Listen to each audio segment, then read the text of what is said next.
Arsenal fans, happy Monday, and it is a glorious Monday after seeing a fantastic performance from the Arsenal, and you have to say, I myself was surprised. I pegged this one down as a 1-1 draw, but Arsenal managed to do even better and scrape out a 2-1 win against Spurs, a real solid side who, you know what, you have to say, Arteta got the job done. He got his tactics right. I personally feel this is also Mourinho getting his tactics wrong as well, because when you think of the amount of attacking plethora that Spurs has, you expect more from Tottenham. But you have to say, the way how Arsenal played from minute one, they got to give themselves a massive credit. And then this morning, when you hear a lot of the storylines on how Mourinho thought, Mourinho says, as I quote, there's no excuses for the Tottenham players. He said players were hiding. Bullshit. They were there. Just the force of Arsenal was just too much for them. He says that this is a massive backward step. And I don't think it's a backward step. I just feel that they have now gone back into the place that we all know that they should be. And that, once again, is behind Arsenal. Maybe not in the table, but definitely here. Behind Arsenal, all the way. And then when you look at some of the points that a lot of the pundits were saying in regards to Arsenal as well, Martin Keown talking about some of the really good play that Arsenal have. And particularly the reason why I wanted to do this video is not only to talk about the game, but I got to ask the question, would you buy Martin Odegaard? Whether it being in the summer, this summer or next summer, just would you buy him? What would that price look like? Because Martin Keown talked about the most important players yesterday was Kieran Tierney, Smith Rowe, who had a fantastic game, and Martin Odegaard. Now, let's talk about Martin Odegaard first.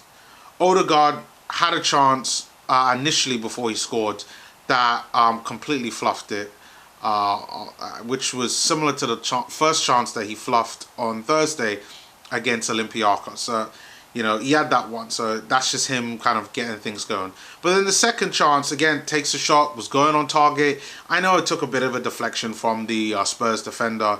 I believe it might have been Sanchez, but don't hold me to that. And then just goes a little bit past Lloris, where Lloris has no chance.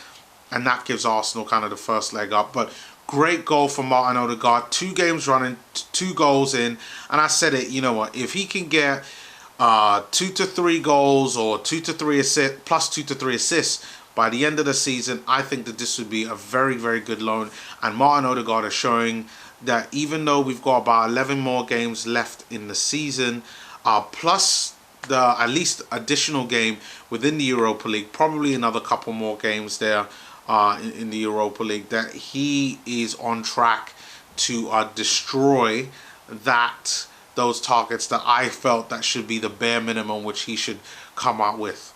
Now, you have to understand, Martin Odegaard has been pegged as the next big thing. And I talked about this, you know, on 101 Arsenal quite a while ago against in the Olympiacos game.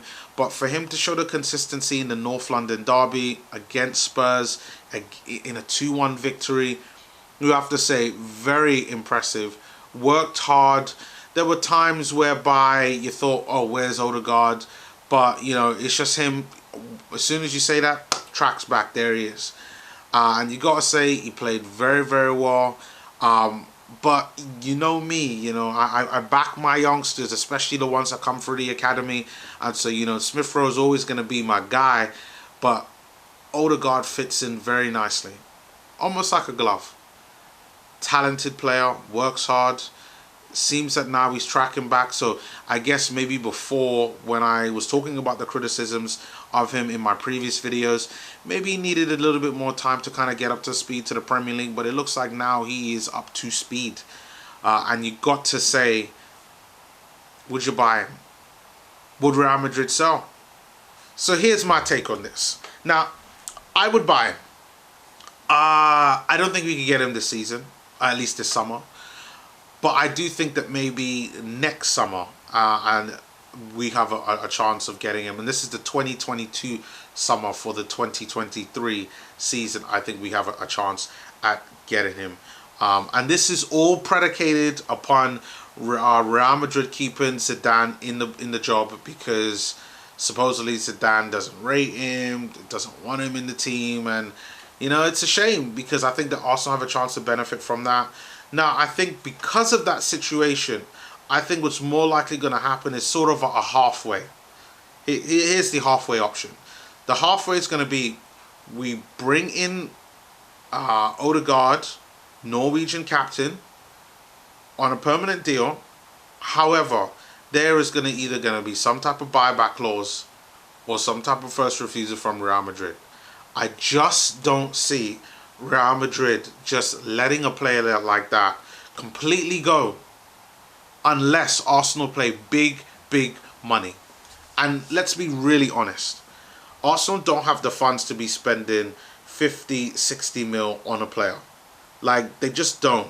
And I know people are going to say, well, you could do a deal like how you did with Pepe and, you know, spread it out over like 3-4 years, where it's like maybe 20, 20, 20, or 15 each per year.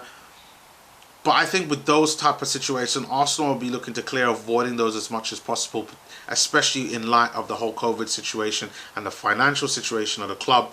You would have to say that Arsenal would look to avoid that. The best bet for us is a loan with either an option or an obligation to buy, with some type of reduced fee in order to combat the fact that Real Madrid are going to be losing a really good, talented player. That's what I would personally try if I was a negotiation team at Arsenal. That's what I would be trying to do, because it's obvious that he's a talented player. It's obvious that Arsenal are very lucky to have him. I put him on the same level as a Smith Rowe, and I know a lot of people are saying, oh, he's better than Smith Rowe, oh, he's not. But for me, I feel like Smith Rowe is a better all-round player, and Odegaard still has time to prove me wrong. I've always said give him half a season, let's see what he does. But for me, Smith Rowe is right up there with him. Right up there with him. And you always need to have quality players, especially in depth. And to have him, Odegaard and Smith Rowe here at the same time, I think it's fantastic for Arsenal. It just really shows that the club are doing some nice work over there. But let's continue to see what Odegaard does across the whole season. You know he's going to get as many games as he possibly can get, as long as he's healthy, for Arsenal. And you know, apart from Willian, he is probably Arteta's second favourite, so you know he's going to play. But we just have to hope that he continues his form. It's all going to benefit Arsenal, and Arsenal could go on and get that Europa League trophy that we all want, which is our only way of getting back into Europe next season for me overall. But for me, I would keep Martin Odegaard, but I want to hear you guys' thoughts on that. Like, would you be looking to buy Odegaard, whether it be in this season or next season? What do you think that would look like? Give me some options. Give me some options on that. So yeah, leave your thoughts below on that. Do check out some of my other videos as well on the Arsenal. There should be a link in the comment section, as well as within the end screen, as well as you should probably see now. But until then, I will see you in my next video, which you can click either here or probably where my fingers are now.